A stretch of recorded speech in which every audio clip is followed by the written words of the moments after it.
In 1986, a family of 4 pulled into a gas station just past Barstow, filled up their tank, and drove east toward the desert. The clerk remembered them nothing strange. Just a dad stretching his back, a mom handing out snacks, 2 kids laughing in the heat. That was the last time anyone saw them. For 14 years, there was no sign, no car, no bodies, no answers. But when the old gas station was torn down, a room was found beneath the concrete floor.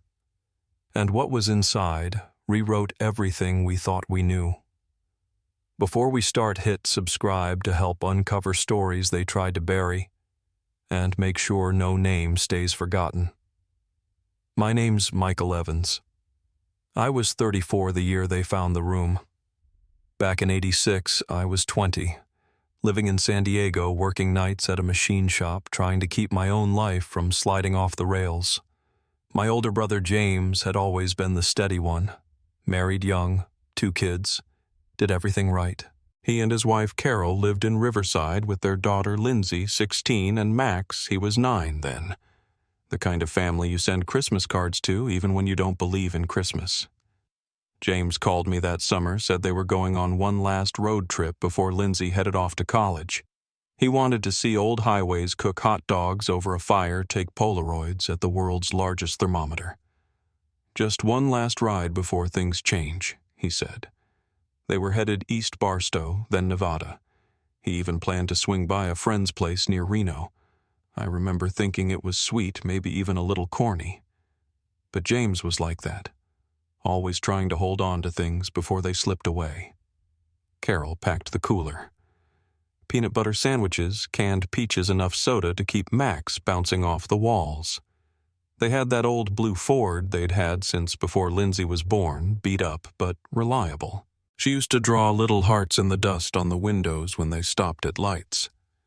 That morning they called me from the road. I still had the message on my answering machine for years. Max yelling in the background, Lindsay teasing him, Carol laughing. James said they were stopping to gas up near Barstow, maybe catch the sunset over the Mojave. That was the last time I ever heard his voice. The first sign that something was wrong came the next morning.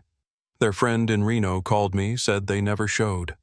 By noon, I was calling every sheriff's department from Riverside to the Nevada border. They filed the report, launched a search, said it was probably just car trouble. Maybe they took a detour. Maybe they were fine. But I knew my brother. He wasn't the kind of man to take detours. A week passed, then 2. Search planes flew over the Mojave. Flyers went up at every rest stop from Barstow to Vegas. I drove that whole stretch myself twice.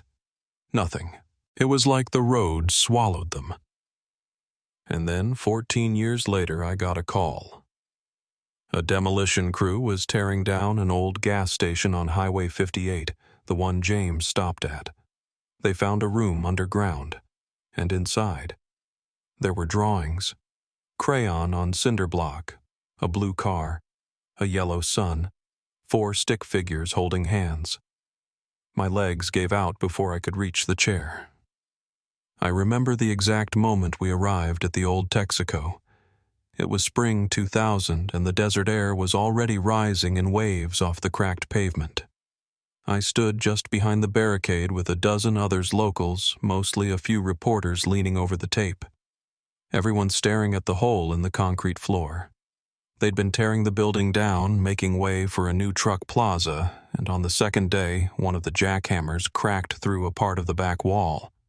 Underneath it wasn't just rubble. There was a staircase. Narrow, poured in place, almost invisible from above. A crawl space led down to a hidden room no bigger than a storage closet. That's where they found the sleeping bags. 4 of them, laid out in a careful row on the tile.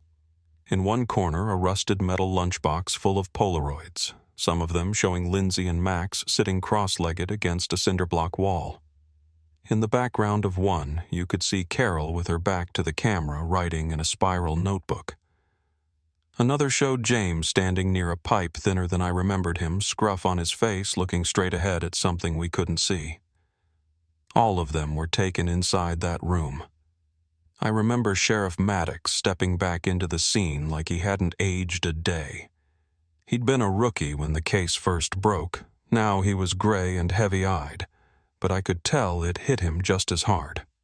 He ducked into the chamber, one hand bracing against the wall, and for a long time he just stood there. No one spoke. The walls were lined with chalk drawings, stick figures, a blue car, a sun over the building's outline. Someone had even scratched initials into the concrete near the vent, LEM, and beneath them, help.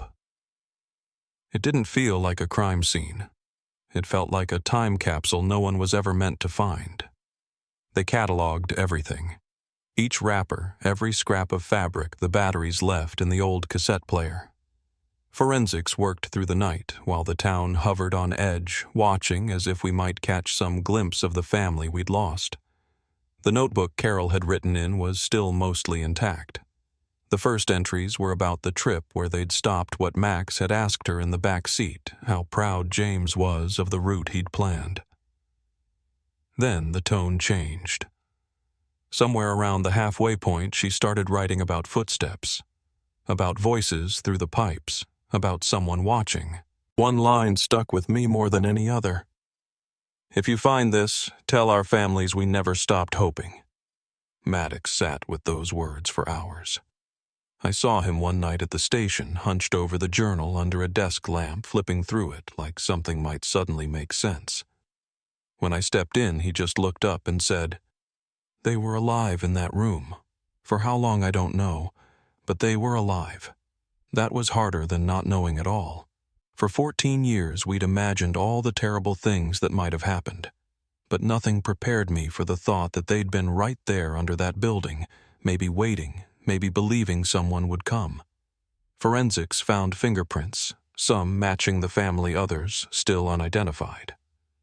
One of the most disturbing photos showed something we didn't notice at first, a partial shoe print high up near the ceiling vent. It was too big for James, too far up for any of them to have made it from inside. When the team inspected the crawl space above, they found evidence that someone had been moving up there. A discarded flashlight. A Texaco windbreaker. And in the windbreaker's pocket, folded carefully, was a photo. It showed Carol Lindsay and Max sitting on the floor of that same room. Carol's eyes were red. Lindsay's mouth pinched like she'd been holding back tears.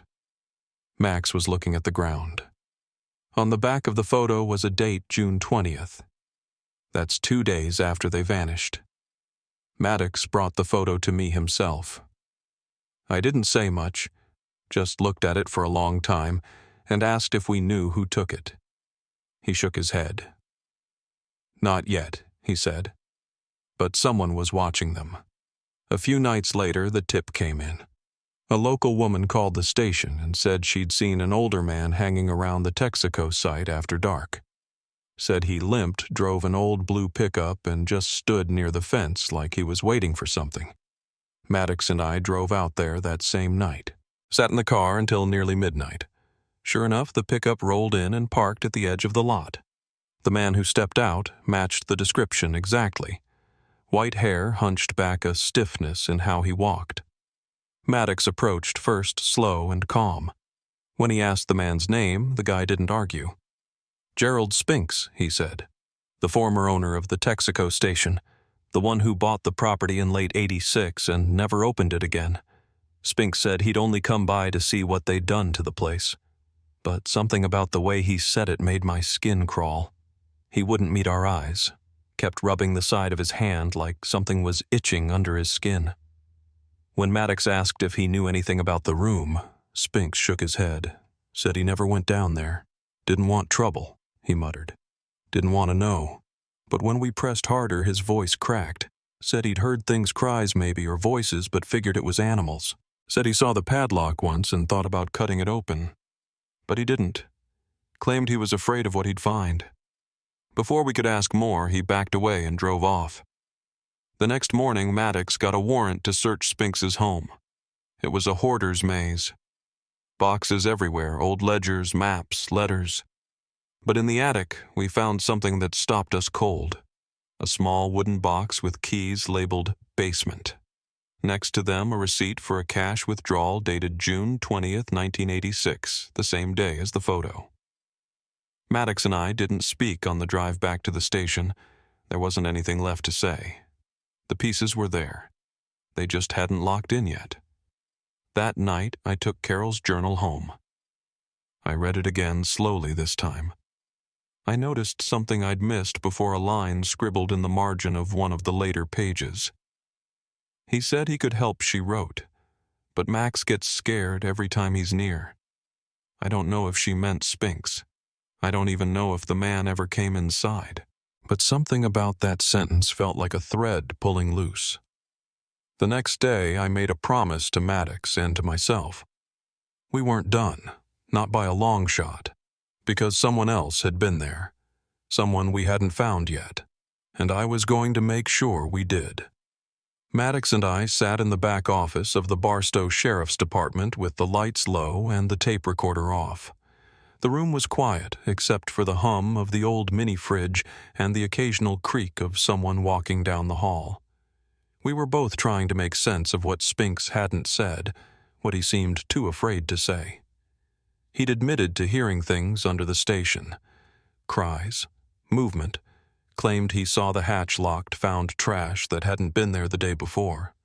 But when it came to the Evans family, when we asked if he'd ever seen them, he shut down, said he didn't want to get involved. Maddox looked tired. His elbows rested on the folder between us, the edge of the Polaroid poking out. He didn't say it out loud, but I knew what he was thinking. If someone had just listened just once, maybe things would have been different. We tried to reach out to the original investigators, the ones who worked the case back in '86. Most had retired, a few had passed on. The younger deputies at the time remembered the searches, the community meetings.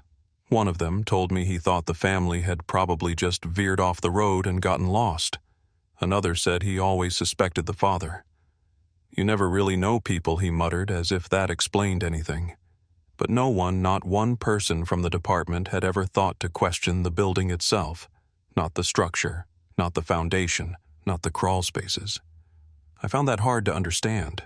I tried to bring it up with the new DA's office, asked if they were reopening the case as a criminal investigation. They said the discovery was significant, but without bodies or confirmed foul play, there wasn't enough to treat it like a homicide. They were reviewing the evidence. Reviewing. That was the word they kept using. Meanwhile, the evidence room at the sheriff's office was filling up boxes of recovered items from the Texaco station, from Spinks's attic, from my sister-in-law's notebook. But there was no lead investigator assigned, no task force, no arrests. I started asking questions myself. I spent my nights going through the case files, what little had been preserved, cross-checking names, running old addresses through property records. I visited the gas station nearly every day just to stand there, just to remember what was underneath. A few people stopped to talk. Most just left flowers or notes by the fence. The town had opinions, sure. Always had. Some still believed the family had just disappeared, walked off into the desert, maybe joined some off-grid group. Others whispered it had been foul play from the start, something planned.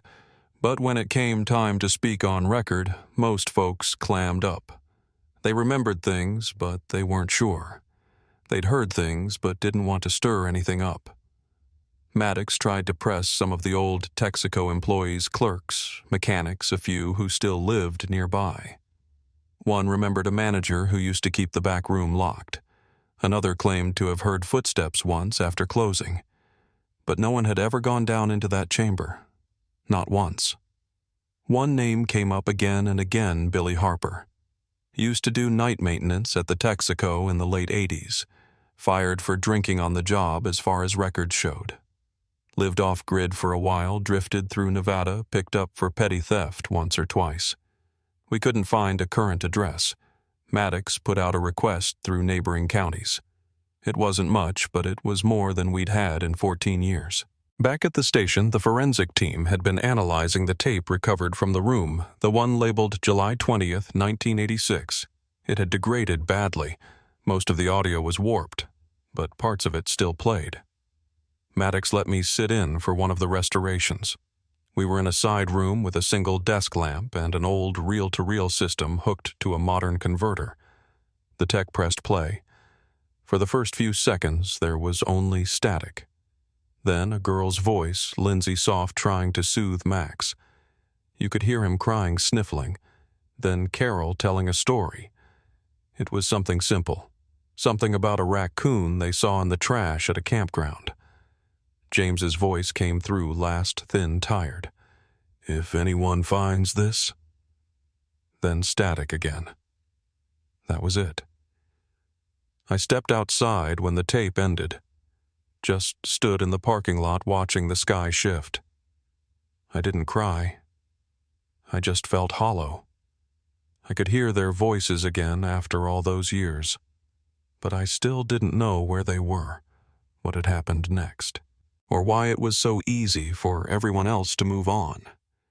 The news had picked up the story by then, mostly local. A few national outlets ran short pieces. They called it eerie, chilling, unsolved. But after the first week, the coverage faded. I got emails from people claiming to be psychics. Got a letter from a man in Oregon who said he saw Lindsay at a truck stop in 1994. None of it led anywhere.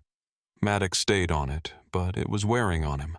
You could see it in his posture, the way he started forgetting things, trailing off in the middle of his notes. One afternoon, he asked me, what if they escaped? The thought hung there between us for a while. What if someone opened that hatch and let them out? What if that's why the sleeping bags were still there? Why there were no signs of violence? What if someone helped them and never said a word? It was a wild thought, but it was the first one that gave me any kind of hope. That night we got a tip. Someone called the station and said they'd seen a man hanging around the Texaco site again. Older, thin, limped, matched the description of Spinks, said he stood by the fence for almost 20 minutes, then drove off, just like before. Only this time the caller said he wasn't alone. There was someone else waiting in the passenger seat. They didn't get a look at them, just said it was a woman. Quiet, didn't move, just watched. Maddox and I looked at each other.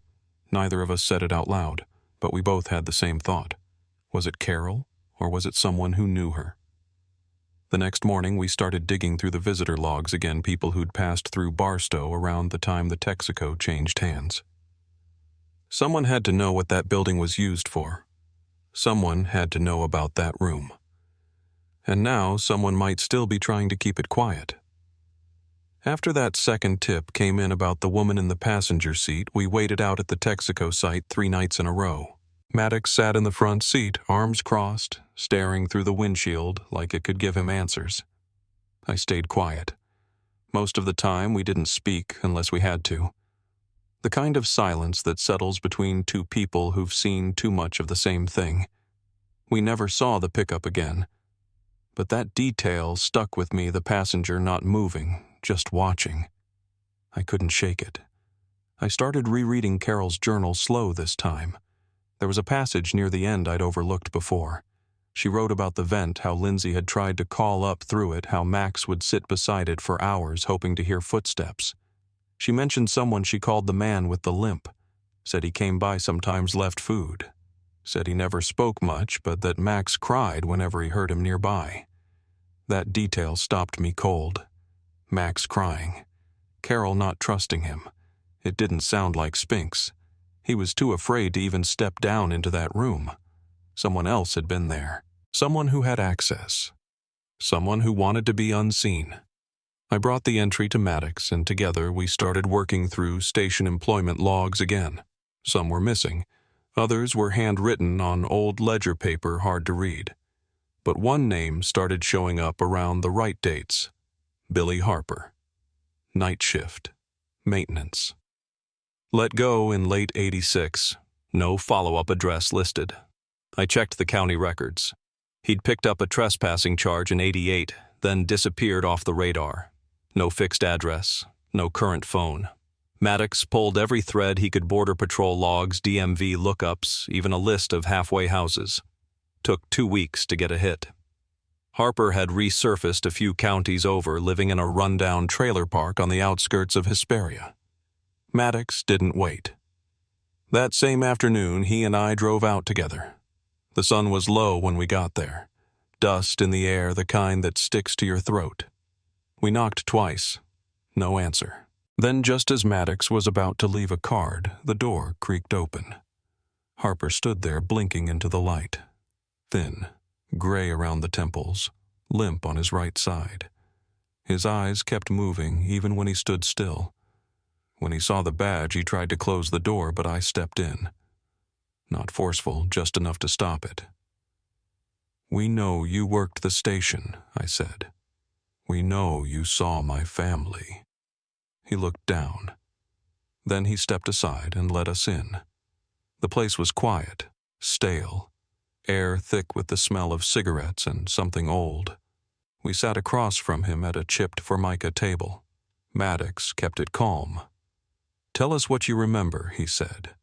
Harper's hands were shaking. Took him a while to find words. Then he said, "I didn't know what it was at first. Just thought I heard rats. Then I heard crying. A girl, I think. He said he opened the hatch once, shined a light down and saw blankets. Movement. He didn't stay long. He said someone told him to stay out of it. When we asked who, he went quiet. Said he didn't know their name, that they wore a jacket like the ones the Texaco managers had. Told him it was a storage space, nothing more. But he kept hearing things. Footsteps. Voices. Said he left water and some food now and then just to be safe. I asked him if he ever saw their faces.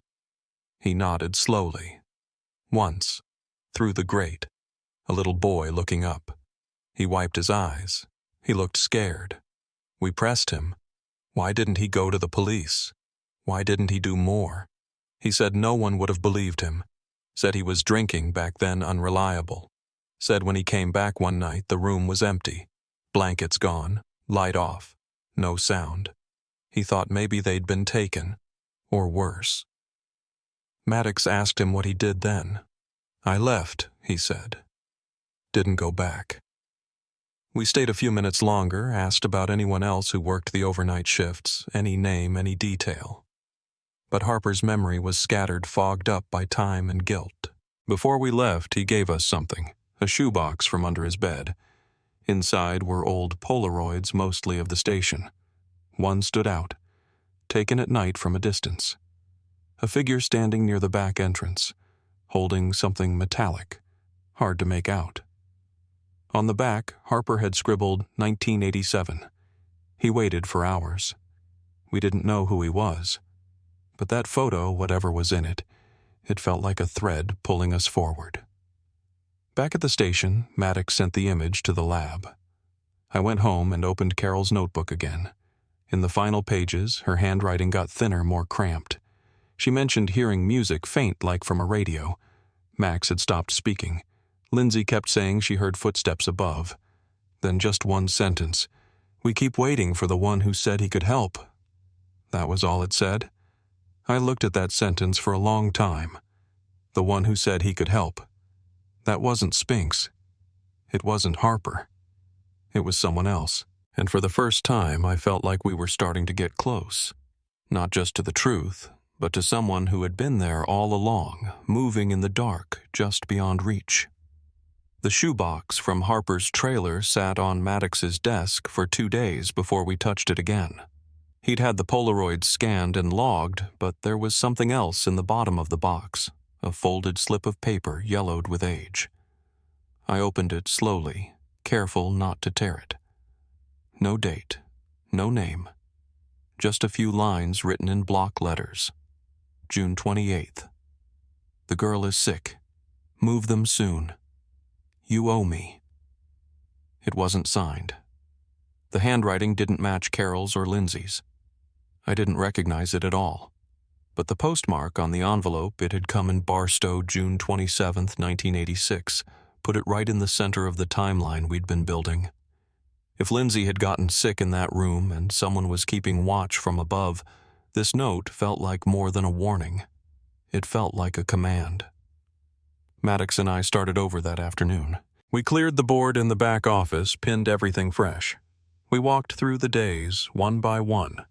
July 18th, the gas station sighting. July 20th, the audio tape. June 28th, this note. The dates didn't line up neatly. They overlapped, circled back. Maddox tapped his pen against the board. If this note is real, there's a third person, not just Harper and Spinks. Someone else was controlling the movements, watching the family, deciding when to act. We started combing through local records again. Business registrations, P.O. boxes, anything connected to the Texaco's ownership after the Evanses disappeared. One name surfaced twice: Robert Hall. On paper, he'd rented a storage unit 2 blocks from the old station. Paid in cash. Gave an address that led to a shuttered mailbox in Bakersfield. At first, we thought it was a dead end. But the more Maddox pulled on it, the stranger it looked. Turns out that same alias Robert Hall had been linked to the property title when Spinks purchased the Texaco in late '86. Different signature, same name. We started to wonder if the name itself was a mask, something used to hide the real person behind it. Maddox brought in a forensic psychologist from L.A. to look at the case. She studied the note, the timeline, Carol's journal. Her opinion was blunt. This wasn't random, she said. This was a controlled environment. Someone with access and power kept them hidden. Spinks may have owned the building, but someone else was running the system. I sat with that for a while. The word system. It made it feel less like a tragedy and more like a structure, like something built. The next morning, a deputy called. They'd found the storage unit, still active under the Hall alias. Maddox and I drove out there together. It was in a rundown facility behind a tire shop, the kind of place you pass 100 times without noticing. We pried the lock and stepped inside. At first, it looked like junk old boxes, rusted tools, a broken camping stove. But in the back corner, beneath a faded moving blanket, we found a milk crate full of paper, ledgers, receipts, letters. One was written on the back of a grocery list, but the message was clear. Deliver before dark. Bring camera. Avoid the side lot. There was no date, no address. Just instructions, cold and exact. In a separate folder, we found photographs. Not ones taken from inside the room, but from above, through the vent. In one of them, Carol is seated with her back to the wall, notebook in hand. Lindsay is asleep on her lap. Max is looking up, eyes wide. His hand is resting on the vent grate like he knew someone was behind it. I stared at that photo for a long time. Maddox didn't say anything, just picked up the crate and started cataloging everything. That night, I couldn't sleep. I took the photo home with me, just a copy, and sat at the kitchen table, flipping it over and over. That look on Max's face, it was like he was waiting for someone to answer. And maybe someone did. We brought the contents of the unit back to the station. Forensics dusted everything, but the prints were long degraded. Only one partial matched anything, an old employment card from Spinks, likely transferred during a shared delivery or visit. But a second partial, taken from the edge of the camera housing, didn't match anyone in the system. Maddox pinned it to the wall. This is the guy, he said. This is the one we're missing. It was around that time I started pulling hospital records. I wanted to know if any clinic near Barstow or Bakersfield had treated a girl matching Lindsay's description during that summer. I wasn't expecting much. Records from the 80s are scattered, incomplete, but Maddox called in a favor, and by some luck, we found a match. July 2nd, 1986. A young girl was brought into a Bakersfield walk-in under the name Harper. No first name. No insurance. Fever, dehydration. No follow-up. Paid in cash. The nurse on duty back then still lived in town. We brought her in for a conversation. She remembered the visit. Said the woman with the girl looked exhausted, haunted. Said she kept asking what kind of medicine would help if they couldn't come back. There was a man waiting outside.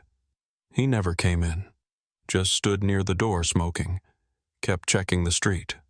She said she remembered him because he looked like someone on the run, like he didn't belong anywhere. I asked if the girl said anything. She shook her head. She didn't speak, she said quietly. She just looked up at me and didn't blink. I didn't know what to do with that. I just thanked her and walked out. Maddox caught up with me outside, handed me a fresh file. More property records. More addresses connected to the Hall alias. One stuck out a single-story ranch house near the edge of town. Hadn't been touched in decades. Owned according to the paperwork by a man named Frank Morrell. I didn't know the name. Maddox did. He said Morrell had worked at the Texaco for 2 summers in the early 80s. Hadn't been on our radar before, but the connection to the storage unit changed that. We drove out there late that afternoon. The place was quiet. No movement. The inside smelled like mothballs and dry paper. We searched room by room. Nothing jumped out until we found the drawer in the back of the hallway desk. Inside was an envelope. No name. Just more photographs. These weren't from the gas station. They were taken in a different room, smaller with wood-paneled walls and a barred window. The same people. Carol, Lindsay, Max. Still alive. Still together. In one, Lindsay's eyes are open and she's looking straight at the lens. We didn't speak. We didn't need to. Someone had moved them. Someone had kept them hidden, kept them, and someone had taken those pictures to prove it. Maddox laid them out on the table and leaned back in his chair. They got out of that room, he said quietly, but someone made sure they didn't get far. I just nodded. We weren't at the end. Not yet. But we just found the piece no one had ever noticed, the piece that proved my family had survived long after the world stopped looking. The photos from the desk drawer sat in the evidence room overnight, sealed and cataloged. Maddox wanted the lab to look at them for details, dust prints, fiber traces, anything we might have missed. But I couldn't wait. I made a copy of each one, laid them out across my kitchen table. 7 in total, all dimly lit, all taken from roughly the same angle. Whoever took them wasn't just passing through. They'd been there long enough to study the room, how it was furnished, where the family slept, how they moved. In one of them, Max is sitting on the floor, legs, crossed, toy car in hand. In another, Carol's turned away, head down. But the last one, the one that kept me up, Lindsay, is staring right into the lens. Her face is thin, hair pulled back, and her eyes look older than they should have been, older than 16. I don't know how long I sat there staring at it, but at some point I realized something else. The window behind her, it was barred but not sealed. You could see daylight coming through, angled low like it was morning. That meant they weren't underground anymore. They'd been moved. And they were still alive when the photo was taken. Maddox and I met at the ranch property again before sunrise. The air was sharp cool in that dry desert way. We walked the perimeter twice, checking for outbuildings, cisterns, anything hidden. The house had that usual abandoned feel, peeling trim, loose siding, birds nesting in the porch eaves. But behind the shed, near a line of sagging trees, we found something half buried beneath the brush. A concrete hatch about 2 feet wide, sealed with a rusted metal clasp. No markings, no hinges, just stillness.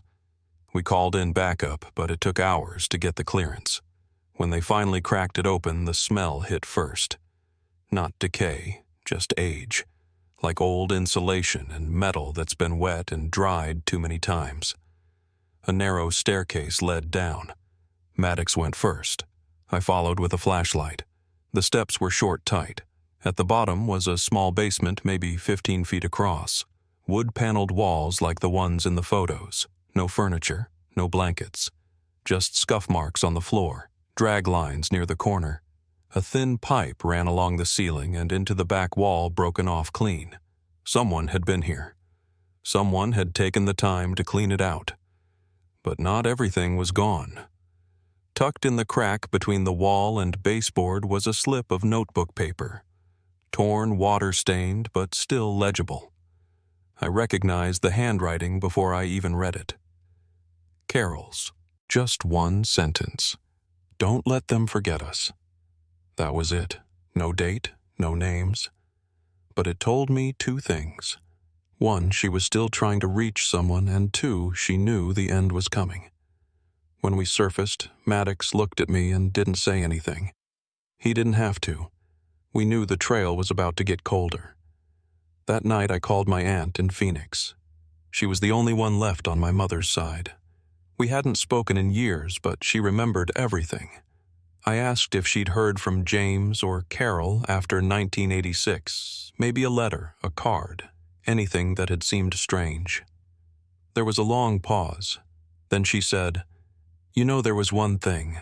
She said in late '87 she'd received a Christmas envelope, no return address, postmarked from Reno. Inside was a photo of a lake. Nothing else. Just a small square picture of a lake at dusk. She'd thrown it out, thinking it was a mistake. But when she described it, tall pines, a crooked dock cabins in the distance, I felt a cold weight settle behind my ribs. I asked if she'd ever been there. She said yes. Once. A church retreat in the 1970s somewhere up in Lassen County. I hung up and called Maddox. We stayed up until 3 a.m., cross-referencing campgrounds, lakeside retreats, old church-owned land parcels. We found one that matched Camp Marigold, closed since 1985 after storm damage. Never reopened. Never sold. Still listed as dormant property under a religious trust. The next morning, we drove 6 hours north. The place was exactly as she'd described: weathered cabins, water thick with algae trees grown too close to the buildings. The sign out front was sun-bleached, half the letters missing. We didn't wait for backup this time. Just followed the dirt road down toward the edge of the lake. One cabin near the water looked newer, rebuilt sometime in the last 20 years, probably without permits. We circled wide. Maddox motioned to stay low. The door was chained, but the back window was cracked. I went in first. The air was dry, but colder than outside. Inside, the room was nearly bare. One cot, a metal chair, folded blanket, no signs of struggle, no signs of recent use. But on the wall above the cot, someone had written in marker block letters, uneven, "We waited. You didn't come." Maddox stood still for a long time. Then he took off his hat, ran a hand through his hair, and said, "They were here." I nodded. I didn't have any words left. Before we left, I noticed a stack of firewood under the front porch. Tucked between two logs was another photograph. This one was older, color fading, but it showed the same dock, same lake, and just barely at the edge of the frame, a figure standing by the trees. Hard to make out. Could have been anyone. But the way the figure was facing the camera, it didn't feel accidental. It felt like a warning. Or maybe a clue. Back at the station, Maddox logged the photo, started working on enhancements. I sat in the hallway, looking out the window, trying to map the time between the hatch in Barstow and that cabin on the lake. They'd moved my family.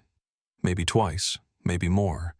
And wherever they'd gone next, they hadn't gone willingly. I kept thinking about that message on the wall. We waited. You didn't come. I couldn't stop hearing it. Because whoever had written it wasn't just recording the past. They were marking the moment everything changed. And that moment, it wasn't the end. It was something else. Something still waiting to be found. We ran the figure in the photo through enhancement software, contrast tweaks, motion filtering, shadow isolation. It wasn't much to work with, just a partial silhouette with no defining features, but the posture alone felt familiar. Upright, narrow frame arms, loose at the sides. Maddox guessed late 40s to early 50s male. I couldn't be sure. But something about the stance reminded me of that moment in the tape, the man telling Max to hold still. Calm, low, practiced. Not a voice lashing out. A voice used to being listened to. The photo had been tucked away intentionally beneath firewood preserved from weather. It was a signal, not a keepsake. Maddox and I went back through the original tape this time with a sound engineer. We'd always focused on the child's voice, but the background hiss held more than we thought. Just before the man speaks, there's a faint click like a door latch or mechanical relay. The engineer isolated it, ran a comparative filter, and narrowed it down. It matched the lock system used in commercial freezer doors. Not residential. That detail stayed with me. If they'd been held in a place like that, it wasn't a cabin someone lived in. It was something built for storage or transit, something that could be cooled, sealed, and powered from a generator. Maddox put in a records request for decommissioned food supply warehouses within 200 miles of Camp Marigold. It was a long shot, but 2 days later a match came through. A poultry processing site closed in 1983, located 20 minutes from the lake tucked behind state land. Still standing, no listed owner. We drove out there before first light. The road was overgrown, more trail than highway. The building sat low against the hillside, half swallowed by trees. The front gate had been cut and rewired. Not new, not recent, but altered. Inside it was quiet. Floor scattered with old straw broken pallets, mouse droppings. In the far room we found the freezer. Door still intact, latch rusted but functional. Maddox pried it open, flashlight slicing through the dark. The air was stale, heavy. I stepped in slowly. There were no chains, no signs of fresh use, but the scratches on the inside wall, they were shallow diagonal about shoulder height. One of them had a name etched in the middle, Lynn's. It was faint, almost gone, but it was hers. I backed out. Couldn't breathe for a minute, just stood there letting the cold roll out of the open door like it had been waiting. We brought in a forensic crew the next day. They lifted hair strands from the corner insulation, pulled a partial print from the metal handle. Too degraded to ID, but it told us what we needed to know. The Evans family had been there. We were on the right path. Back at the station, Maddox worked through maps trying to trace possible transport routes between the lake and that freezer site. We figured they were moved at night, probably in a utility truck or van with no rear windows. I asked him who owned this building after '83. He looked up, said, "Funny thing, never changed hands, still tied to the parent shell corporation. And guess who filed that corporate paperwork back in '82? He turned the screen so I could see. It was the same alias that showed up on the storage unit, the abandoned house, and the third signature on the Texaco sale. Not Spinks, not Harper, someone else. The name on the filing, Lawrence N. Hall. That was the missing piece. Not Robert. Lawrence. Maddox cross-checked that against DMV records, veterans registries, even post office payroll. Nothing came back solid. But then, a clerk at the courthouse flagged something, an affidavit of name change filed in 1979, Bakersfield County. Birth name, Lawrence Norman Hale. Changed to Hall. We finally had a traceable identity. Born 1943, former rail worker. No criminal record. Lived off the grid since 1981. No known next of kin. I stared at the printout. The old photo from his employment file was grainy, but his eyes, there was something vacant behind them. Maddox said, "This guy didn't work alone. But he's the anchor." We mapped every location linked to his name or alias, 6 properties across 4 counties.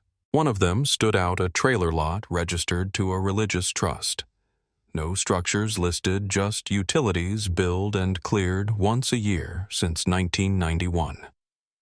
The trust's address, the same one that had owned Camp Marigold. It wasn't a coincidence. We drove out to the site, late afternoon skies just starting to pink over the treetops. The land was quiet, overgrown. But there were tire tracks, recent ones, cutting through the gravel. In the center of the clearing stood an old travel trailer. Faded stripes, no plates. Curtains drawn. We approached slowly. Maddox circled left. I took the passenger side. I knocked. Nothing. Knocked again. Then from inside, a voice, low, dry, like sand, sliding across wood. "It's over." That's all he said. Maddox unholstered but held position. I called through the door. "Is your name Lawrence Silence?" Then the sound of a chair creaking. I tried the handle. Unlocked. The inside smelled like old cigarettes and plastic. He was sitting in a recliner, hands folded oxygen tank at his feet. Late 70s, skin paper thin. He didn't look surprised. "You found the lake," he said. "Took longer than I thought." Maddox read him his rights, but he didn't resist, just nodded. Said he was tired. That night we recorded his statement. He didn't deny the holding sites, didn't deny the photographs. He claimed the Evans family was part of a correctional plan, said they were kept away for their own safety. Wouldn't explain why. Wouldn't say who else helped. But he gave us one location. Said check the dry well behind the apple orchard in Twin Pines. Not all of them made it out. That was how he said it. Not if. Not all of them. We sent units immediately. By dawn, we had a recovery team on site. I didn't go with them. I stayed behind watching the feed from the drone as it hovered above that orchard. Just rows and rows of bare trees, and a circle of turned earth behind the far fence. Maddox came in, stood behind me, didn't speak. He didn't need to. We both knew what was about to surface, and we both knew it wouldn't be the end, just the part we could finally name. The orchard at Twin Pines was quiet that morning.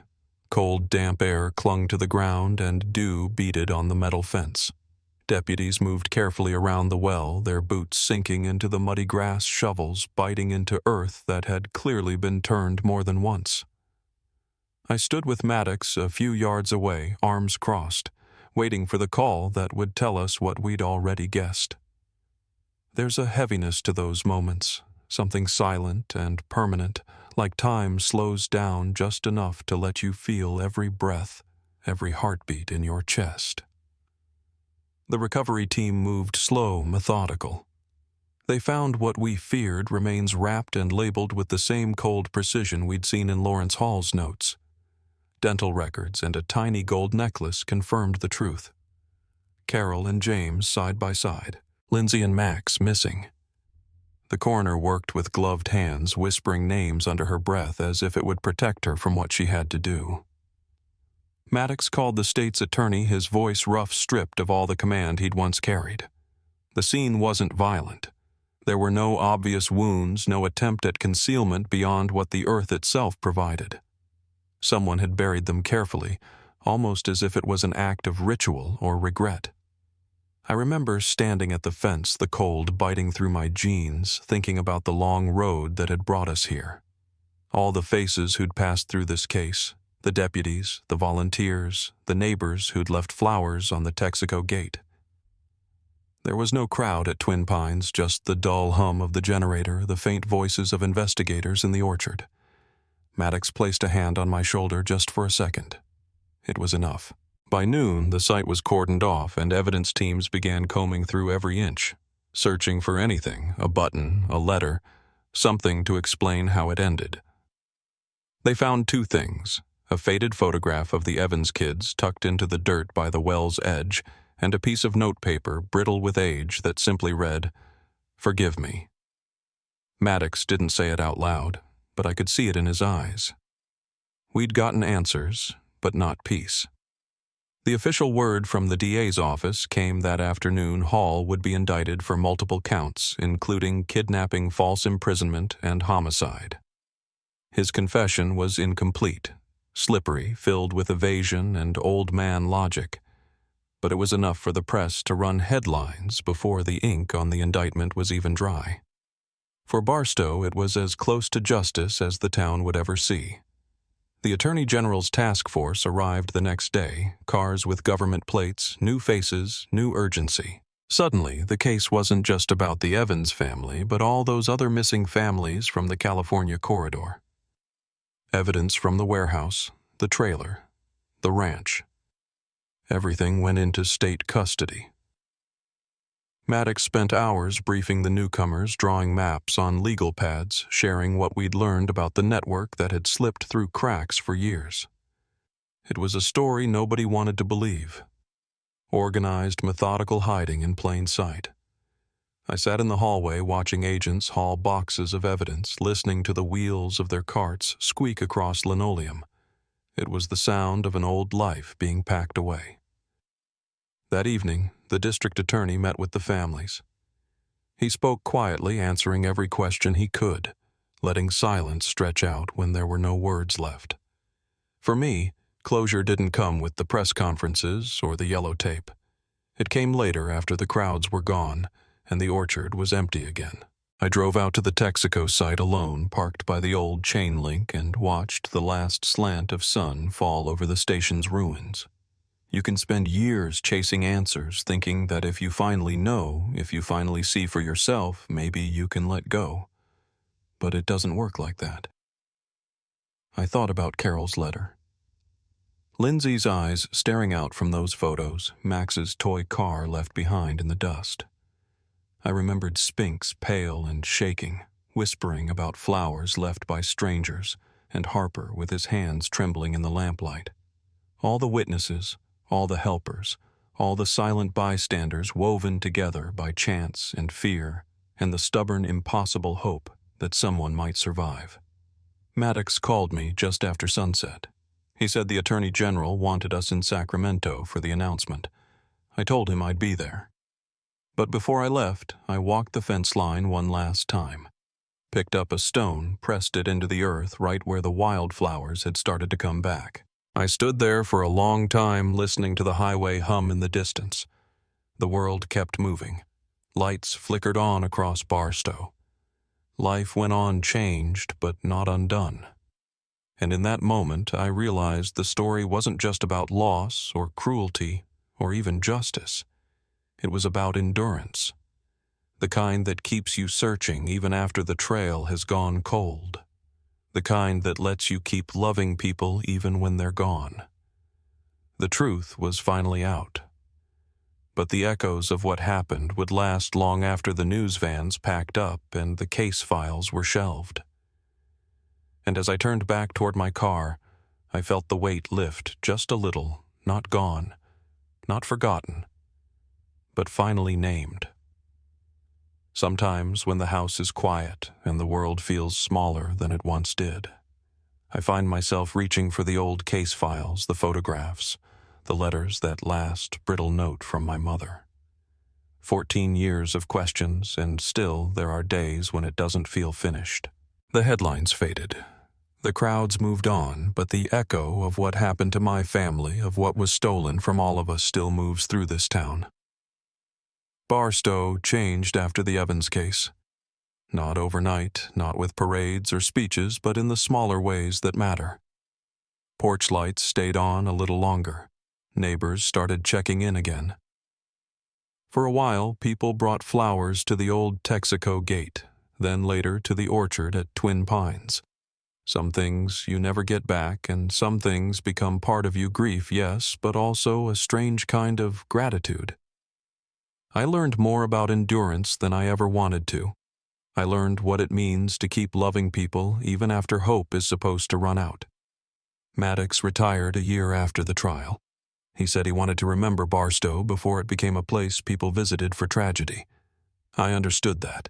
Most of the deputies who worked the case found their way back to quieter lives, though I see them sometimes at church, at the grocery store, and we nod in that silent way people do when they share something no one else can touch. There are still nights when I hear a car door outside and think for half a second that it's my father, or that Lindsay might be coming home late, tired and sunburned from some forgotten summer. But those are just memories working their way out in the dark. I keep them close. The truth is, we got answers, but not the ending anyone would wish for. Lawrence Hall died in state custody before his second hearing. The network behind him faded into paperwork and rumors most never brought to justice. I think about the helpers, people like Harper, the nurse with her flowers, and even Spinks, broken by what he saw, but too afraid to do more. It took all of them and all of us to drag the truth into the light. What I carry now is not just the loss. It's the knowing that love endures, sometimes quietly, sometimes just in the way a story keeps being told. The Evans family is still a part of this place. I see their faces in the yearbook photos at the library and the old swing set out by the river in the way folks say, "Take care a little more carefully now." Maybe that's the lesson, if there is one, we survive by remembering, by refusing to let the worst thing that happened define everything that comes after, by letting ourselves heal even when there are pieces missing. If you stayed with this story, thank you for listening. If it meant something to you, I hope you'll share it, or even just hold it for a while, so no name, no family ever truly disappears.